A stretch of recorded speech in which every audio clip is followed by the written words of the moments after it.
కూతురికి దెయ్యం పట్టిన విషయం తెలుసుకున్న గ్రామ పెద్ద మండపానికి చేరుకుని పెళ్లి కూతురు తండ్రిని చెడమడ తిట్టి, నీ మొండి మూర్ఖత్వం వల్ల ఇదంతా. మాకందరికీ నచ్చినా నచ్చకపోయినా పిశాచాల విందు ఆచారం పాటిస్తున్నాం కదా.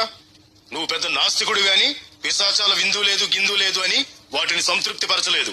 అందుకే అవి నీ కూతుర్ని అల్లుణ్ణి ఆవహించాయి. నాకు బుద్ధి వచ్చింది. నా కూతుర్ని అల్లుణ్ణి వదిలిపెట్టండి. నేను పిశాచాల విందు చేసిన తరువాతనే ఇంకో ముహూర్తానికి నా కూతురు పెళ్లి చేస్తా. నువ్వు చేసిన ఈ తప్పుకు పరిష్కారంగా మాకు 10 విందు కావాలి.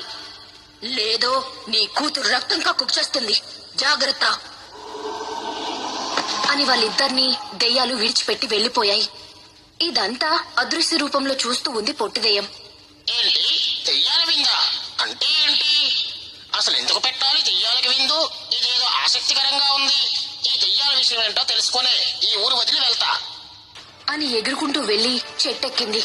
మరుసటి రోజు పెళ్లి కూతురు తండ్రి బాజా భజంత్రీలతో పెళ్లి కూతురికి కాబోయే అత్తనెత్తిన పిండితో చేసిన పెళ్లి కొడుకు బొమ్మలు, పెళ్లి కొడుక్కి కాబోయే అత్తనెత్తిన 3 బిందెలతో పాలు పట్టుకుని ఊరేగింపుగా శ్మశానంలోకి వచ్చి ఒక జంట సమాధులపై పిండి బొమ్మ పెట్టి దానిపై పాలు పోస్తూ ఉన్నారు.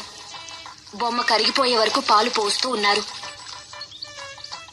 పూర్తిగా పిండి పెళ్లి కొడుకు బొమ్మ కరిగిపోగానే అందరూ శ్మశానం వదిలి వెళ్లిపోయారు.